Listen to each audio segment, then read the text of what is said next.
buying a property is not only about location, it's about the future location. Instead of putting your money sa mga bank, bumababa yung value, so mas maganda you invest your money through real estate. It's a very good income if you know how to do it, but there's a high risk if you don't. So you have to be a risk taker. What can you say or what can you advise people na who wants to start into real estate? So what are the takeaways that you can share?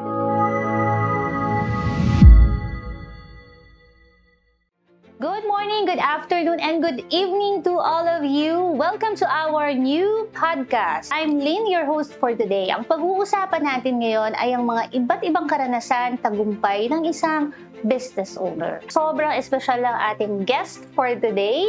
Hindi ko na patatagalin ang ating episode for this day. I would like to introduce to you Ralph Ligon. Hi, Ralph! Hello!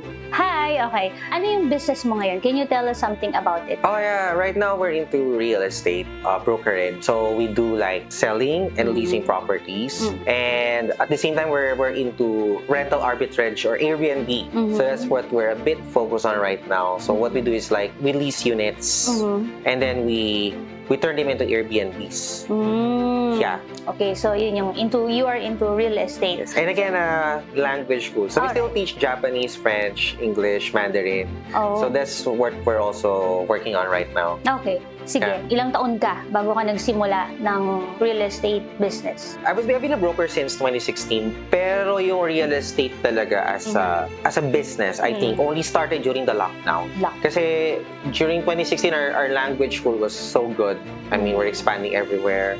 So, real estate was just like a part-time. So, lang talaga ni mga broker ako. Basically, ganun lang. But during the lockdown, all the schools were closed. So, all our branches, we had, I think, 23 back then. 17 or 23 language schools back then.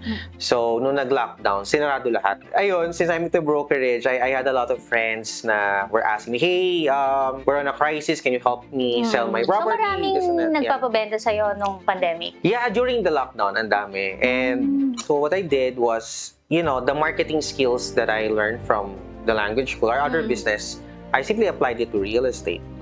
And yeah, surprisingly, it was so good. So we continued that one. What about the language school? How did you start? Oh, language school kasi we started it since I was, I think, 17. I was 17 years old. I was very young. Actually, language school really started like 3 or 4 na student lang. So when I was in college, I learned Japanese. I took Jap 10 in UP that time, and some French. So what I just really did was, you know, I just helped my younger friends. I taught them pag summer, like talagang chill lang. Sideline ka. It's not really that serious, that big. But then their parents started knowing it that hey, my son is learning French. You know, and basically that's how it started. And so eventually we hired teachers, 3 students, 5 students, and then yeah, we had about 23 at our most after a time. So, ano yung mga struggles or challenges na pagdaanan mo and how did you handle those? I never took a job. I think almost never did. Okay. So, you know, I didn't really know how to navigate the workplace. I think I didn't know BIR, taxation, you know, the operation side, di ba? Mga legalities. Nalaman ko na nga ng SSS later in life na yun. Kailangan mo pala nun. Yeah, handling people, you know, the small things. But I think the challenge really was mentorship, and having a role model. Because I really started, I was 17. So, meron ka bang naging role model or meron kang nagpa-train ka ba? Role model, yes. I had a lot. Pero I mean, the actual experience of, you know, learning it. So, yun yung mahirap pag masyado kang early nag-start. Parang everything kasi, you discover on your own eh. Pero kasi, it was so big that time that I really didn't have much time to learn it.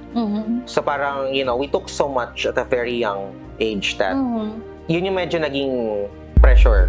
So I've learned about marketing, HR. I have to aralin mo lahat. Kasi wala ka talagang background pa eh. Ganon. Which is also good. Ilang months, ilang years mo siya naaral bago mo magamay yung buong business? We had really a lot of trial and error. Mhm. I think you learn it as you fail. Yung naman is continuous learning, but you just become better every time you do it again. So yun yung mga challenges mo. So, People management, really one. Mentoring, also another. So, financial management probably is also a big thing. ano yung technique mo para makabenta ka ng isang property? I think one of the most helpful skills that we have then was Facebook ads. Kasi I learned it early on you know, how to put the property out of the market. So that's one skill that I was really good at. Yeah, online marketing was a definite hit. So yun yung mga skills that you really need starting out. Authenticity is very key kasi they can smell that from afar. So you have to be serious with your client. You have to show them that you're real, that you're not trying to like rig them. You have to be someone they know, they like, they trust. Basically. So more than the skills, it's also about your character. So you have to know the character of the buyer muna. Parang especially real estate is kind of big. At least the properties that we dealt with, you know, medyo expensive yung mga listings. So, ilang meeting muna bago yung isang client or buyer ay mag-okay sa property? With your own experience? That really depends on the buyer and the property. May mga times na minsan isang tingin lang ng buyer, they like it na. I had an experience.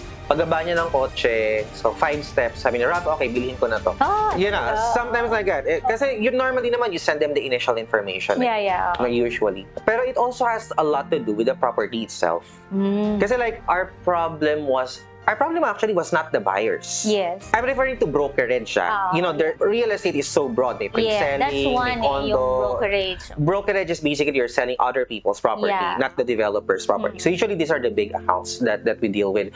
The real challenge is in the property itself. You have to find really good properties. Kasi ang dami-dami naming buyer. Sobra talagang daming buyer. Pero, hindi maganda yung property. So, that's basically pero where... wala pa din. So, what are the things that the buyer should remember? Or what are the list na kailangan ng buyer? Kasi, syempre, may mga buyers tayo dito ng house and lot na pwedeng nanonood. Ano yung mga dapat nilang tandaan to buy a property from you or from any other agent? Number one, especially if you're buying outside the developers, mga private, number one, you have to consider the title, due diligence talaga. Title. You know, the legal aspect niya. Is it clean title? No, are there back taxes or unpaid taxes? So, title, tax clearance, and then yung may mga kapatid ba siya? You know, may mga ganun minsan pag may mga extrajudicial. So, yeah, especially in buying farm lots, isang kapatid lang yung gustong magbenta, tapos mag-disagree the other one, am I right? Yes. So, problem yun agad. Okay. So, get the services of a broker or a lawyer. The least. Kasi especially millions yan Maliit lang naman yung fee nun, pero it comes a long way. Kailangan tanungin mo talaga yung legality. Check the papers na okay siya, legal siya. So, ano yung susunod na pwede nating gawin? Kasi may mga agents dito or mga nagbibenta ng other property. What's the next step? The transactional part, I think that's the easier one. You know, once you do due diligence, of course comes that is, you know, the payment. Pero I think what matters more is finding a good property. You know, that's the better challenge. So like I always share, it's buying a property is not only about location. You know, it's about the future location. So you really have to do your research, like anong mga developments are coming in here. Or meron bang bagong kalsada o bagong project or bagong resort. So you have to know what's upcoming in that location. Kasi normally the problem with good location properties, mga saturated na. So mahal na. So mataas na yung price niya. But if you do your research and find properties that have good future potential. So right example niyan yung sa subway, you know, ano yung mga stations na dadaanan nun? You know, the Skyway extension, the NSCR, the North-South Commuter Railway, that's Japan built. So if you find a property that will rise along this path, then okay yung value nun. Yeah, in Cavite, you have the CBTEX, Cavite Batangas, Nasugbu Expressway. So yung mga ganun ba?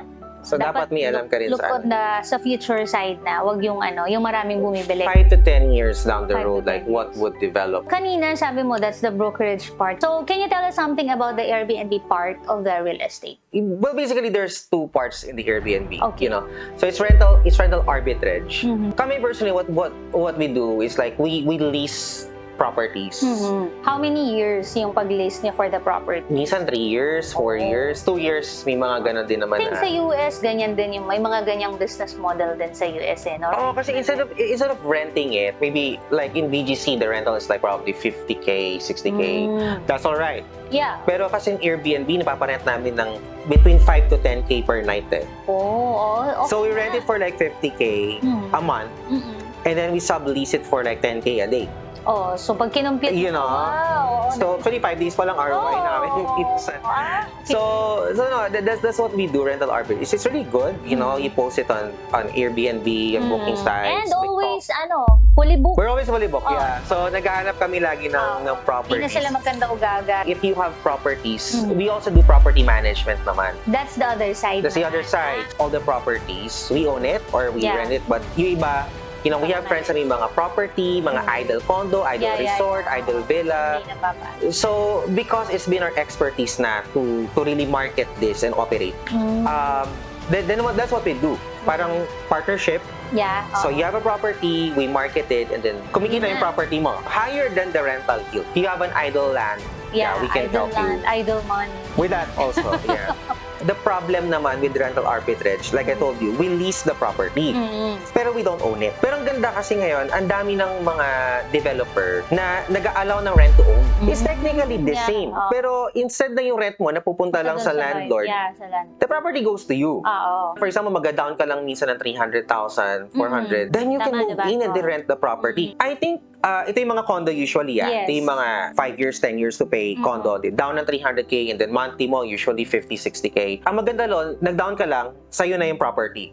That's one. The second thing is, ang importante rito, yung income mo from Airbnb can pay the amortization. Parang yung Airbnb na, yung nagbabayad sa amortization mo, may kita ka pa. So yun yung medyo strategy or direction that we're taking on right now. Like, buying a rent-to-own property and subleasing it through Airbnb. Actually, maganda yung ganong business model and maganda yung ganong investment. Unlike, instead of putting your money sa mga bangko or sa mga investment na bumababa yung value, so mas maganda you invest your money through real estate. So sure na merong mataas na return yan. I think what matters there is the income piece for the amortization. Yes, Especially if you're buying an installment property. Technically, ang nawala lang sa'yo is yung down mo. Pero the rest, kinita mo na siya. So as long as the income can pay for the amortization, then that's a good deal.